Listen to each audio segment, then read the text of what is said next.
Another day, another dollar, another buttons.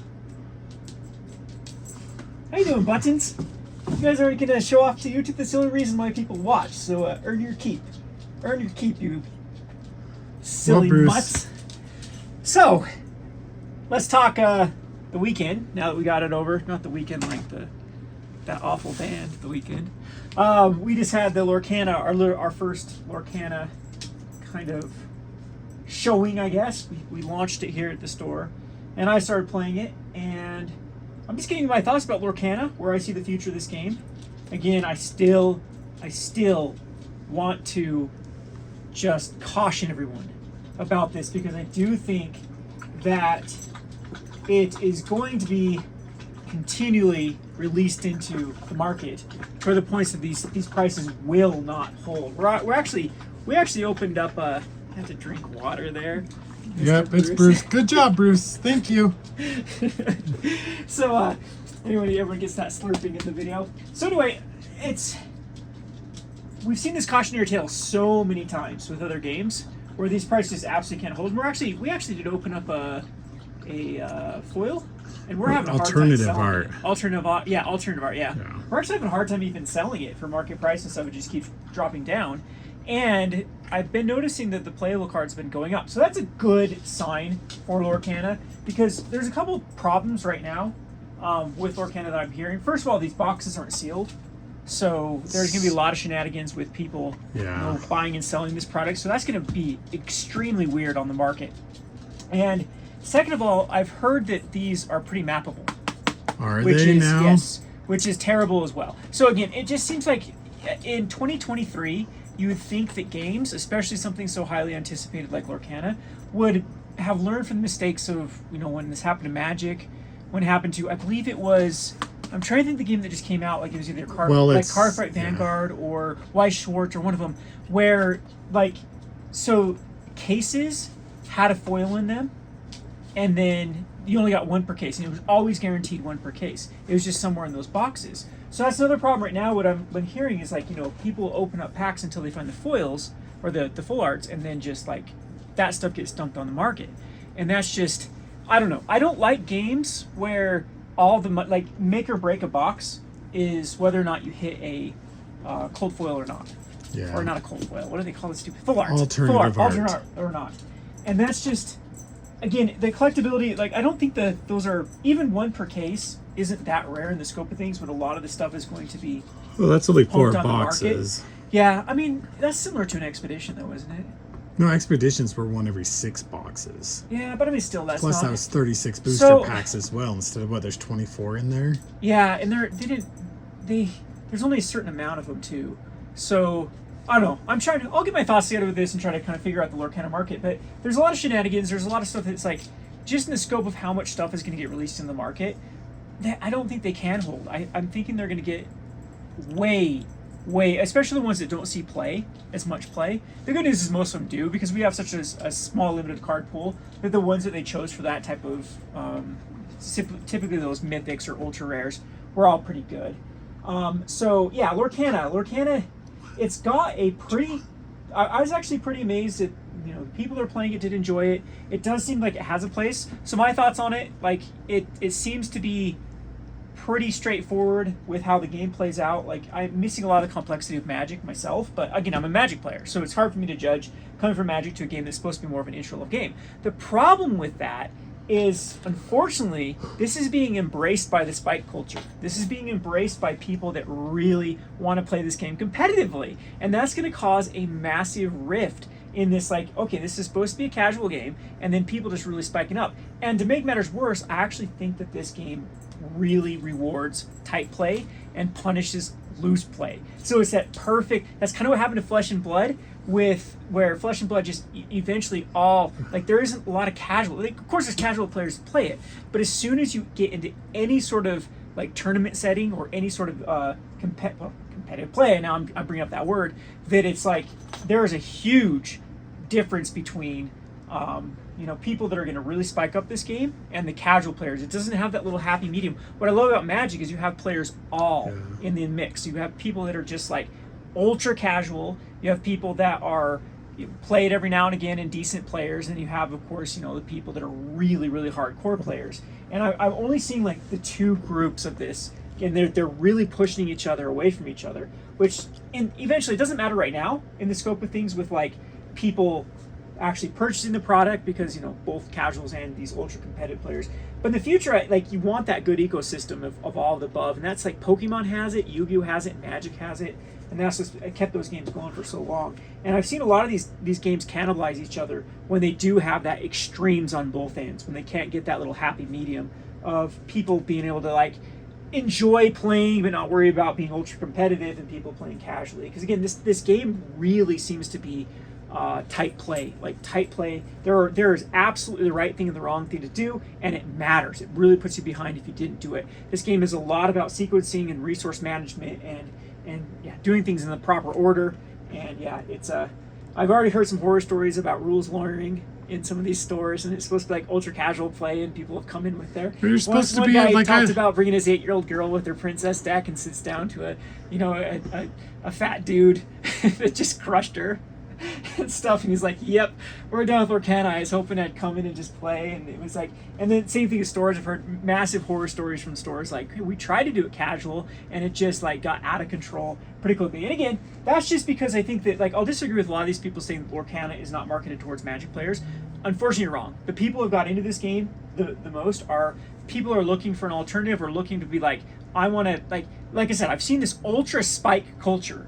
Like ultra, like, see, look at the creators too. You're seeing a lot of these ex-Magic pros, like washed up Magic pros, are really getting into Lorcana. I'm not going to drop names. Were they here. the old Hearthstone ones too? Some of them, yes. Like that's the same thing. It's like the tryhards that couldn't make it in Magic, that were just on the cusp of being in Magic, or they're just trying to really get ahead because they see this like, oh my God, this game has legs on it. I'm going to get ahead before the real pros can get in here.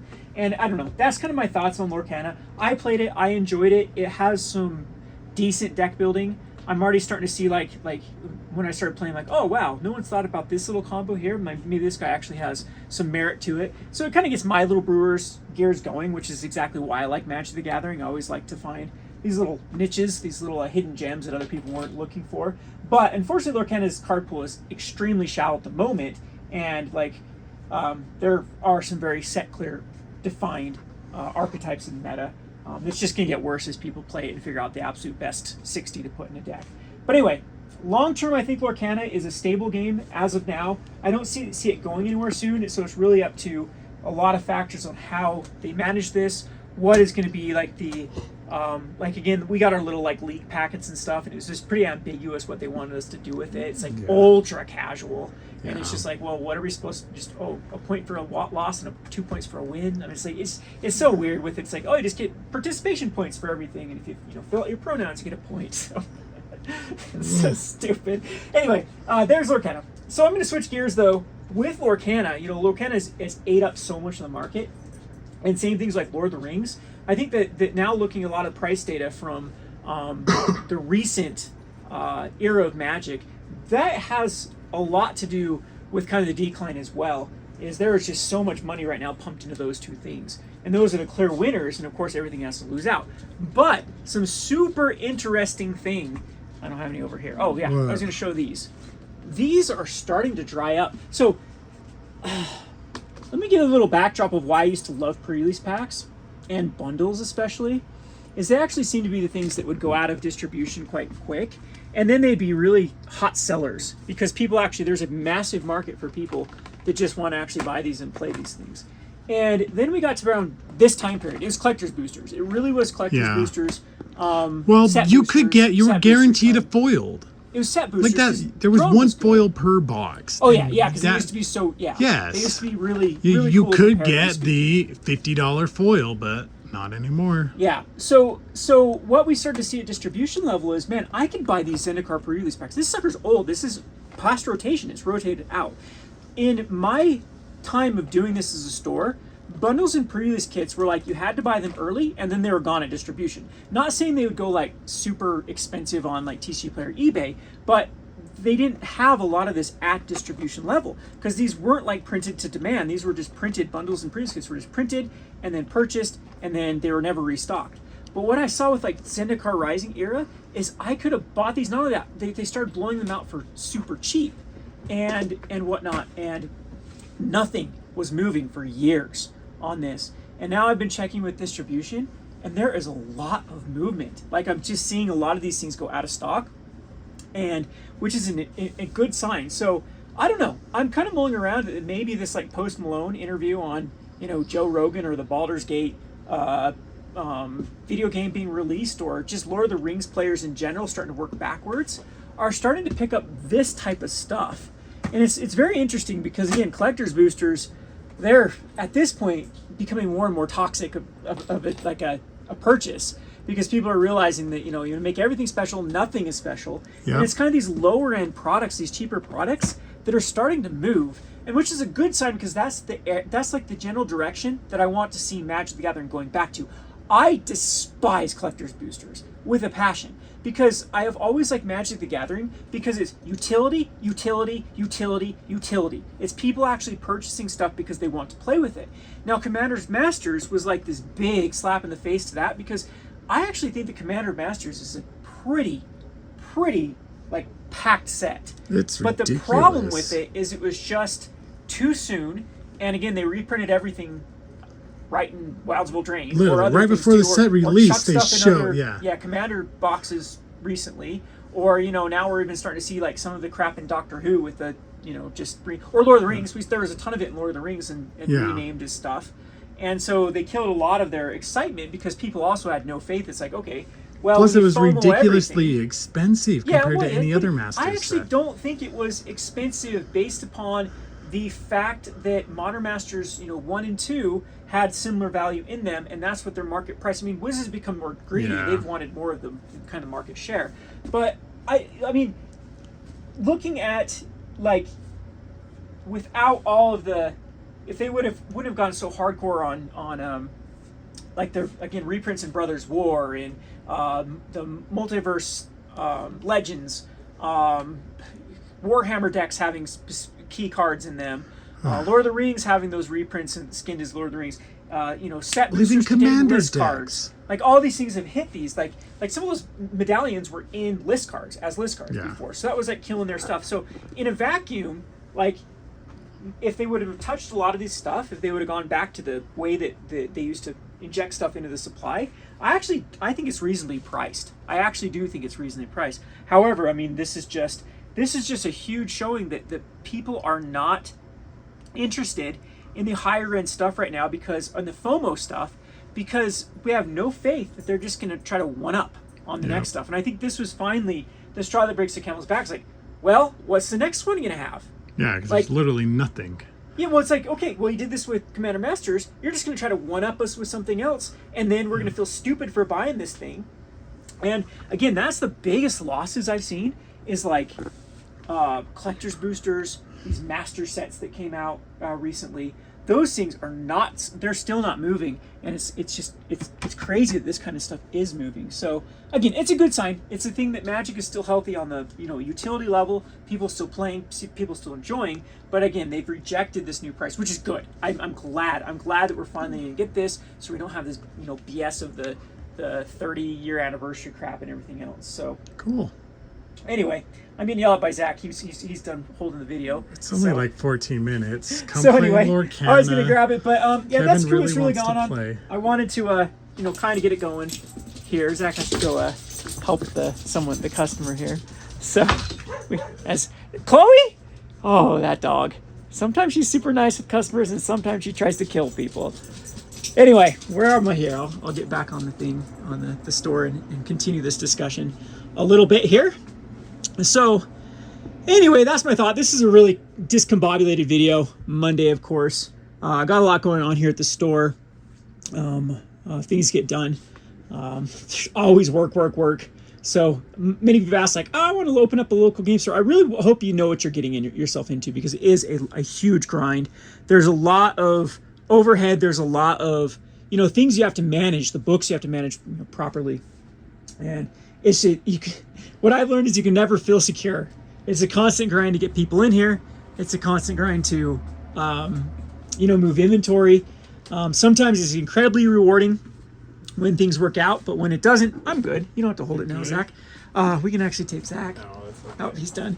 But other times, you know, it's incredibly frustrating. The market is so volatile with this sort of stuff.